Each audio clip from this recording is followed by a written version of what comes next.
అందరికీ నమస్కారం. ఈరోజు మీ అందరికీ నేను వినిపించబోయే కథ విశ్రాంతి.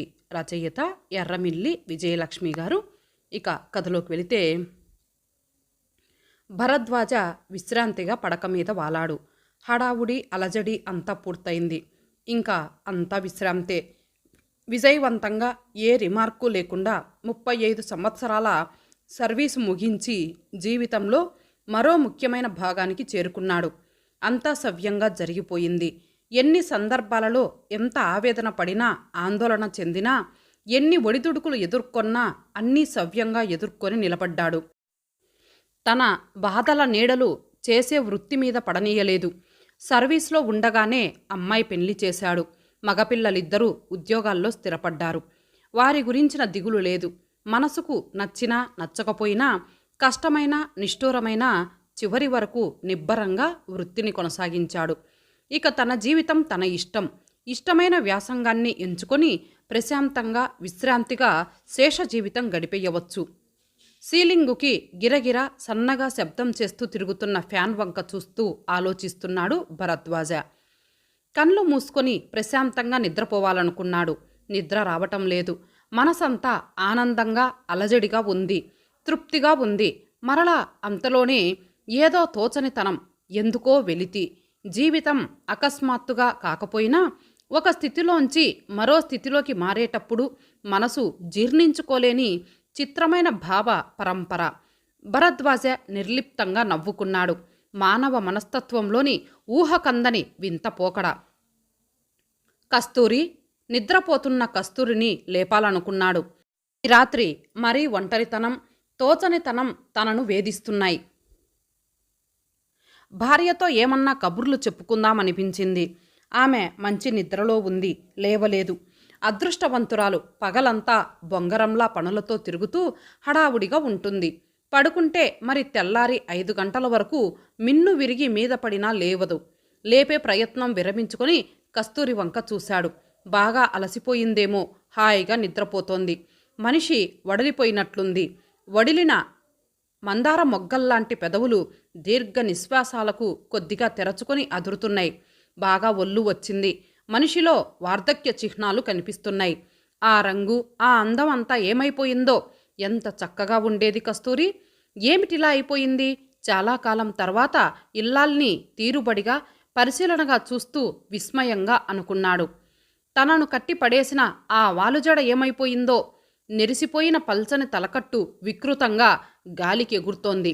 తనకంటే కస్తూరి 6 సంవత్సరాలు చిన్న అయినా తను పెద్దదైంది కదా. వయసు ప్రభావం శరీరం మీద ఉంటుంది కదా. చిన్ననాటి సుందర దృశ్యాలను గుర్తు చేసుకోవాలని చూస్తున్నాడు భరద్వాజ. పెళ్లినాటి కస్తూరిని మనసులోకి తెచ్చుకోవాలని ప్రయత్నిస్తున్నాడు. ఒక అందమైన భావం అంతరంగాన్ని తాకింది. కానీ కస్తూరి నాటి రూపం సంపూర్ణంగా మనసులో నిలవటం లేదు. భరద్వాజకు నిద్ర రావటం లేదు. ఏమీ తోచటం లేదు. రాత్రి నిశ్శబ్దంలో ఒంటరితనపు దిగులు మనసు నిండా మంచులా పేరుకుంటోంది. పడక మీద నుంచి లేచి వెళ్ళి మంచినీళ్లు తాగాడు. తోచక ఇల్లంతా నిశ్శబ్దంలో ఒక గదిలోంచి మరొక గదిలోకి తిరిగాడు. వాళ్ళుంటే సందడిగా ఉండేది. దూరంలో ఉన్న పిల్లల్ని తలచుకుంటూ వచ్చి హాల్లో కూర్చున్నాడు. అర్ధరాత్రి ఏదో పోగొట్టుకున్నవాడిలా ఒక్కడే అలా నీరసంగా కూర్చొని ఉండటం అతనికే ఆశ్చర్యమనిపించింది. పగలు రాత్రి నిద్రలో మెలకువలో అనేక సమస్యలతో, ఆలోచనలతో కిక్కిరిసిపోయి ఉండే బుర్ర ఖాళీగా శూన్యంగా ఉంది. ఆ వెలితిని భర్తీ చేయడానికి ఏవేవో ఆలోచనలు లోపలికి చొచ్చుకు రావాలని చూస్తున్నాయి. ఎంతకు రాత్రి తరగటం లేదు. భరద్వాజ దృష్టి గోడకు వేలాడుతున్న ఫోటో మీద నిలిచింది. లేచి దగ్గరగా వెళ్ళి తల పైకెత్తి చూశాడు. ఫోటో చాలా ఎత్తుగా ఉంది. మసక వెలుగులో స్పష్టంగా కనపడటం లేదు. భరద్వాజ లైటు వేశాడు. స్టూలు ఎక్కి బలమైన ఇనుప తీగకు వేలాడుతున్న ఫోటోని కిందకు దించాడు. దుమ్ము ధూళి దులిపి వెళ్ళి గది మధ్యలో లైటు కింద కూర్చున్నాడు. బరువైన పాతకాలపు ఫ్రేమ్లో ఉన్న తన పెళ్లినాటి ఫోటో అది. అందులో తాతగారు, నాయనమ్మ, అమ్మ, నాన్నగారు, తను, కస్తూరి ఉన్నారు. ఒక స్మృతి వీచిక భరద్వాజ గుండెల్ని తాకింది. గుండె గొంతుకలోకి వచ్చినట్లయింది. తల్లిదండ్రుల తలపు భరద్వాజ అంతరంగాన్ని కుదిపింది. అప్రయత్నంగా ఆ ఫోటోని హృదయానికి అత్తుకున్నాడు. కళ్ళల్లో నీరు చిప్పిల్లింది. ఒక్కసారిగా జ్ఞాపకాలేవేవో వెల్లువలా ముంచెత్తసాగాయి. వాటిని వరుస క్రమంలో పేర్చి గుర్తు చేసుకోవాలని ప్రయత్నిస్తున్నాడు. కానీ కుదరటం లేదు. మనసు అనే అద్భుత పదార్థం మనిషి మాట వినటం లేదు. ఒక్కసారిగా స్మృతి సాగరంలోకి దూకి ఈతరాని మనిషిలా ఉక్కిరి బిక్కిరవుతూ అలల మీద తేలిపోతూ అటూ ఇటూ ఆటుపోట్లకు గురవుతూ మునుగుతూ తేలుతూ ఒడ్డుకుపోతోంది. నిర్లిప్తమైన బాహ్య స్థితిలో కళ్ళు మూసుకొని రాయిలా కూర్చున్న భరద్వాజ అంతరంగం అంతులేని అలజడికి గురవుతోంది. కొత్త కొత్త ఆలోచనలు, ఆందోళన కలిగించే దుఃఖాన్ని పుట్టించే విషాద ఉదంతాలు చుట్టుముట్టి తీవ్రమైన హృదయ వేదనకు గురి చేస్తున్నాయి. నాయనమ్మ పోయేసరికి తను చిన్నవాడు. ఆవిడ రూపం కూడా అంతగా తనకు గుర్తులేదు. కానీ తాతగారు బాగా గుర్తు. ఆయన స్ఫురద్రూపి, నిలువెత్తు మనిషి. ఖద్దరు తప్ప కట్టేవారు కారు. గాంధేయవాది. అచ్చం ఆ తరం మనిషే. 60వ ఏట ఆయన పోవటం తనకు బాగా గుర్తు. అప్పుడు నాన్నగారు పడిన బాధ అంతా ఇంతా కాదు. కొన్ని సంవత్సరాల వరకు ఆయన ఆ దుఃఖాన్ని మర్చిపోలేకపోయారు. మనసు క్షణమాగింది. జీవకళతో తాతగారి రూపాన్ని గుర్తు చేసుకోవాలని ప్రయత్నించాడు. మనోనేత్రానికి ఒక స్మృతి అందింది. కానీ ఆయన సజీవమూర్తి ఆవిష్కరించబడలేదు. భరద్వాజ ఆలోచన మార్చుకోవాలనుకున్నాడు. వాస్తవాన్ని గురించి, పిల్లల గురించి ఆలోచించి మనసును కాస్త విశ్రాంతి పరచాలనుకున్నాడు. అది క్షణికం మాత్రమే. లిప్తమాత్రలో ఎక్కడో మధురమైన స్మృతి చిత్రంతో మొదలైన భావం మరెక్కడో గుండెను బరువెక్కించే విషాద జ్ఞాపకంలో చిక్కుకుపోయి వికల మనస్కుడవుతున్నాడు. భరద్వాజ చాలాసేపు మనసును ఆలోచనారహితంగా ఉంచాలని ప్రయత్నించాడు. అల మీద నుంచి అలా అది అణిగిపోకుండానే మరో ముంచివేసే కెరటం. భరద్వాజ మనసు కల్లోల సాగరమే అయ్యింది. అర్ధరాత్రి నీరవ నిశ్శబ్దంలో నిద్రిస్తున్న సమాధులను తవ్విపోస్తున్న అతనిలోని మనసు అతన్నే భయ విభృతుడిని చేస్తోంది. భరద్వాజ లేచి పడక గదిలోకి వచ్చాడు. మసక వెలుగులో గాఢంగా నిద్రిస్తున్న భార్యలోని అచేతనత్వం క్షణకాలం అతని అంతరుణాన్ని వణికించింది. ఆమె శరీరం నిద్రిస్తున్న మనిషి శరీరంలా అనిపించటం లేదు.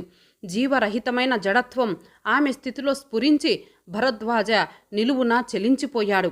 కస్తూరిని లేపాలనుకొని ఆగిపోయాడు. ఆమె దీర్ఘ నిశ్వాసం పాము బుసలా వినిపించి ఉలిక్కిపడ్డాడు. మంచినీళ్లు తాగి తేరుకొని పడక మీద వాలాడు. అతనిలో చెలరేగుతున్న అశాంతి అతనికే ఆశ్చర్యాన్ని కలిగిస్తోంది. మనసు నిండా ఎందుకో తీరని వెలితి, అసంతోషం, అవిశ్రాంతి. ఇంతకాలం తన శరీరానికి కానీ ఆలోచనకు కానీ విశ్రాంతి అనేది లేదు. విరామమెరుగని నిరంతర పరిశ్రమ జీవితాన్ని, ఇతర జీవిత బంధాన్ని పెద్దగా పట్టించుకోనియని ఒత్తిడి, తపన. మెట్టుమెట్టుగా పైకి పోవాలని ఆశ. ఆగి విశ్రాంతి తీసుకుంటే ఎక్కడ వెనుకపడిపోతానోనన్న ఆరాటం. వృత్తిపరమైన విషయాలు, వైఫల్యాలు. 35 సంవత్సరాలు అతి ముఖ్యమైన విలువైన జీవితకాలమంతా అధిక శాతం ఇలాగే గడిచిపోయింది. ఇంటి గురించి, పిల్లల గురించి తను పెద్దగా తాపత్రయపడింది లేదు. ఆ వ్యవహారాలన్నీ పోయినా ఇంటి వ్యవహారాలలో తను దిట్ట. అందుకే ఆ అంశం ఆమెకే వదిలి తను బయటి లోకానికే అంకితమైపోయాడు. ఉద్యోగం, ప్రమోషన్లు అదే జీవిత ధ్యేయంగా గడిపాడు. ఇక ఆ నిరంతర పోరాటం నుండి బయటపడి హాయిగా విశ్రాంతి తీసుకోవాలనుకున్నాడు. పరిణామ క్రమంలో సహజంగా వచ్చే మార్పుల్ని ఆనందంగానే ఆహ్వానించాడు.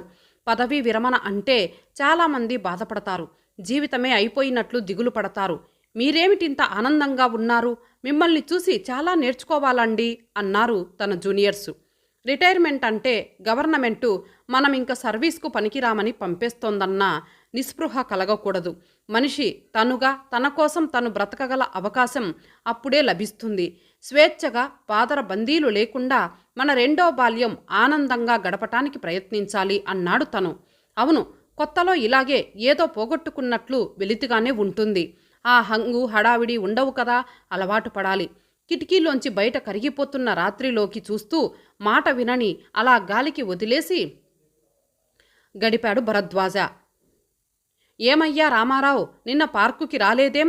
నిన్నే కాదు, ఈరోజు రాలేననుకున్నానోయ్ అంటూ వచ్చి భరద్వాజ ఎదురుగా ఉన్న మరో సిమెంటు బెంచి మీద కూర్చున్నాడు రామారావు.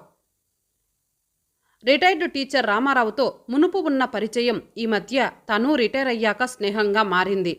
సాయంత్రాలు పార్కుకు వచ్చి కాలక్షేపం చేయటం అలవాటు చేసుకున్నాడు. పార్కులో పిల్లలు ఆడుకుంటున్నారు. దగ్గరలో ఉన్న కాలేజీ స్టూడెంట్స్ కాసేపు సరదాగా చెట్ల నీడలో తిరిగి వెళ్ళిపోతున్నారు. ఎదురుగా ఉన్న ఓంకార క్షేత్రం నుండి సుందరకాండ వినిపిస్తోంది. అక్కడ ఏదో ఒక సత్కాలక్షేపం రోజై ఉంటుంది. వింటూ పార్కులో చెట్టు కింద ప్రశాంతంగా కళ్ళు మూసుకొని కూర్చోవటం ఒక మంచి అనుభూతిగా ఉంది భరద్వాజకు. ఏమిటలా అలసటగా కనిపిస్తున్నావు?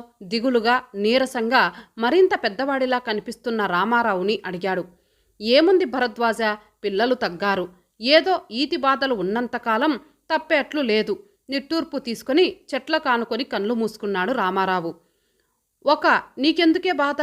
హాయిగా కృష్ణారామ అనుకుంటూ విశ్రాంతి తీసుకోక ఈ వయసులో ఇంకా పాఠాలు చెప్పే ఓపిక ఎక్కడుంటుంది? అదోలా నవ్వాడు రామారావు. నిజమే, ఓపిక ఉండదు శరీరంలో, కానీ కడుపులో ఆకలి ఉంటుంది కదా. నా ప్రాణానికి అదొకటి ఉంది కదా. పిడికెడు మెతుకులు పెట్టాలి కదయ్యా. భరద్వాజ మనసులో కలుక్కుమంది. చప్పున ఏమీ అనలేకపోయాడు. ఏవేవో ఆలోచనలు మనసుని వికలం చేశాయి. వృద్ధాప్యంలో విశ్రాంతిగా కృష్ణారామ అనుకుంటూ కూర్చోవటం పెట్టి పుట్టిన వాళ్ల పుణ్యం. చాలామందికి అదొక శాపం. నోట్లో అక్షరం ముక్క ఉంది కనుక కాస్త గౌరవంగా పొట్ట పోసుకోగలుగుతున్నాను. చూసే దిక్కు లేక, ఆకలి తీరే మార్గం లేక, ఆదరించేవారు లేక ఆత్మహత్యలకు పాల్పడే నిర్భాగ్యులెందరో ఈ సమాజంలో ఉన్నారు. భరద్వాజ ఈ విషయం మీద ఎక్కువ చర్చించలేకపోయాడు. కాసేపు ఇద్దరు ఎవరి ఆలోచనలో వారు మౌనంగా కూర్చున్నారు. దూరం నుండి సుందరకాండ వినవస్తోంది. భరద్వాజ మనసులో ఏవేవో ఆలోచనలు కెరటాల్లా ఎగిరిపడుతున్నాయి. తన కుటుంబం, తన జీవితం తప్ప మరో ఆలోచన తనకి పట్టలేదు. ఇతరుల కష్ట సుఖాలు తన మనసులో ఏనాడు చోటు చేసుకోలేదు. ఇప్పుడు రామారావు మాటలతో అతనిలో ఏదో కొత్త కదలిక మొదలైంది. ఆ రోజు రాత్రి కస్తూరితో చాలాసేపు చర్చించాడు. మనసులో అస్తవ్యస్తంగా ఉన్న ఊహలకు రూపకల్పన చేసుకున్నాడు. లంకంత కొంప ఉంది, కావాలంటే 2 సెట్స్ వేయిద్దాం. ఈ ఇల్లు అమ్మేసి వాళ్ళ దగ్గరికి రమ్మంటున్నారు పిల్లలు. వాళ్ళ దగ్గరికి వెళ్ళటానికి మనకింకా సమయం ఉంది. ఇల్లు అమ్మి గడుపుకోవలసిన అవసరం ఆర్థికంగా మనకు లేదు. కస్తూరి, నువ్వు బాగా ఆలోచించు. మన ఇంటిని సంధ్యారామంగా మార్చాలని ఉంది. దిక్కుముక్కు లేక వార్ధక్యంతో, ఆకలితో, రోగంతో అలమటిస్తున్న నిర్భాగ్యులకు కొందరికన్నా కాస్త ఆలంబన ఇద్దాం. కస్తూరి అర్థం చేసుకుంది. ఇంకా మీకెందుకు ఈ శ్రమ, హాయిగా విశ్రాంతి తీసుకోక అని అనలేకపోయింది. రిటైర్ అయ్యాక ఈ కొద్ది రోజులలోనూ ఆయన పడుతున్న మానసిక అవిశ్రాంతి, బాధ గమనిస్తూనే ఉంది. ఈ మాటలు అంటున్నప్పుడు భరద్వాజ కళ్ళల్లో కనిపిస్తున్న కొత్త కాంతి ఆమెకు ఆనందాన్నిచ్చింది. ఏదో ఒక మంచి వ్యాపకం మనిషికి అవసరం. తినటం, తిరగటం, ఊపిరి పీల్చుకోవటం మాత్రమే కాదు. బ్రతుకంటే జీవ చైతన్యం కావాలి. అదే నిజమైన బ్రతుకు. నిజంగా ఒక మనిషి మృతప్రాయుడు కాకుండా జీవించి ఉన్నాడనిపించే చైతన్యం చాలా అవసరం అనుకుంది. రేపు రామారావు గారిని పిలిపించండి. అందరూ కలిసి ఒక సంధ్యారామానికి మంచి రూపకల్పన చేద్దాం. మీరు ఉత్సాహంగా, చురుగ్గా ఎప్పటిలా ఉండటమే నాకు ముఖ్యం అంది మనస్ఫూర్తిగా. ఇప్పుడు భరద్వాజకెంతో ఆనందంగా ఉంది. విశ్రాంతిగా, తృప్తిగా ఉంది. కొత్త ఉత్సాహంతో ముఖం కాంతివంతంగా కలకలలాడుతోంది. ఒక్కసారిగా ఎంతో చురుగ్గా, వయస్సు సగం తగ్గిపోయినట్లు హుషారుగా కార్యోన్ముఖుడైన భరద్వాజను చూసి తృప్తిగా నవ్వుకుంది కస్తూరి. ఇంతటితో ఈ కథ సమాప్తం. మరలా మరొక మంచి కథతో కలుద్దాం. అంతవరకు సెలవు. నమస్తే.